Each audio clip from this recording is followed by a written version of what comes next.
Le skateboard, c'est la liberté. C'est l'ultime manière de s'exprimer, disait Rodney Mullen, le père du skateboard moderne. Mais la liberté, elle a un prix. Il y a ceux qui skatent pour le plaisir, ceux qui roulent pour l'adrénaline et ceux qui en font une obsession. Dans l'œuvre dont on va parler aujourd'hui, le skate, c'est pas juste un sport, c'est une philosophie. Une bataille où chaque skateur impose sa vision, sa personnalité, celui qu'il est vraiment. Alors oui, il y a des figures défiant la physique, des courses où tout semble permis, un monde où la seule règle est d'être le plus fort.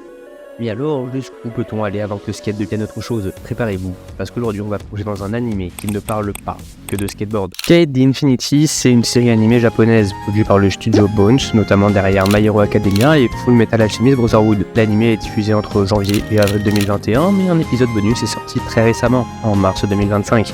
L'histoire suit Reki, un lycéen passionné de skateboard, qui a introduit Langa, un nouvel élève venu du Canada, aux courses clandestines, appelé S.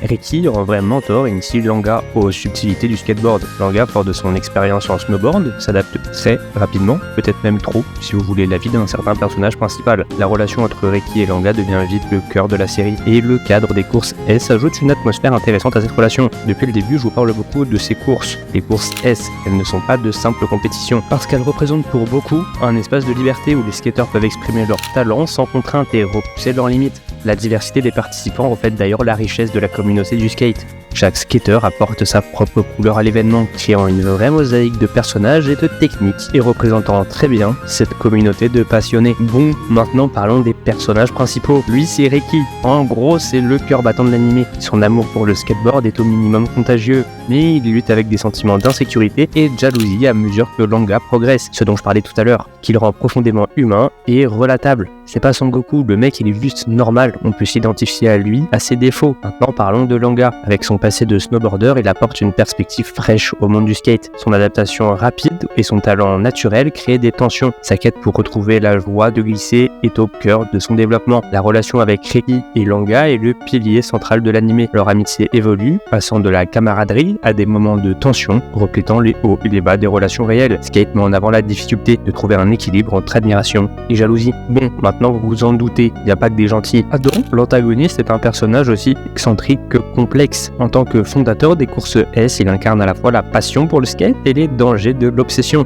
Son comportement imprévisible, parfois douteux avec certains personnages et ses motivations profondes ajoutent une tension à l'intrigue. Il est à la fois le dieu du skateboard, celui qui domine sa catégorie, qui offre aux skateurs ses terrains de course clandestins, mais le tortionnaire de l'esprit de beaucoup de personnages de la série. Vous le savez donc déjà, mais au-delà des figures acrobatiques et des courses, notre animé explore des thèmes universels. La relation entre Reki et Langa par exemple montre comment le sport peut rapprocher des individus de cultures et d'horizons différentes. Chaque personnage est confronté à ses propres défis personnels, qu'il s'agisse de surmonter des insécurités, de faire face à des attentes familiales ou de trouver sa place dans le monde du skate. Et autre chose qui est sûre, c'est que les luttes internes ajoutent une profondeur émotionnelle à l'œuvre, rendant les personnages attachants et authentiques. On s'attache à tout le monde en seulement 12 épisodes. L'anime aborde aussi la notion de passion, de dévouement. Vous explique, il interroge sur ce qui pousse les individus à poursuivre leurs rêves, et ce malgré les obstacles et les doutes, qui offre, vous serez d'accord, une réflexion pertinente pour tout un chacun. Le skate, c'est pas juste un sport, c'est un art, une culture, une manière de voir le monde. C'est pas juste apprendre des figures, c'est une question d'obsession, de création et d'expression. Et c'est exactement ce que Skate the Infinity explore à travers ses personnages et leur façon de rider. L'anime nous ramène à l'essence même du skate, pas aux figures les plus impressionnantes, ni à la vitesse, ni aux victoires, mais à ces moments passés avec nos amis, où on oublie tout, où la planche, le ballon ou le patin devient une expression de soi. Tu ne fais pas du sport pour être cool, tu fais du sport parce que tu veux partager un bon moment avec les autres. Et c'est là la morale de Skate the Infinity. Vous l'aurez compris, j'espère. Skate the Infinity est bien plus qu'un animé sur le skate. C'est une ode à la passion, à l'amitié et à l'expression de sa personnalité. Maintenant à vous de jouer. Que pensez-vous de Skate ? Avez-vous vu l'animé ? Quel est votre personnage préféré ? Pourquoi ? Laissez-moi votre avis en commentaire. Et si vous avez aimé cette vidéo, pensez à liker et à vous abonner pour que j'en fasse d'autres dans le genre.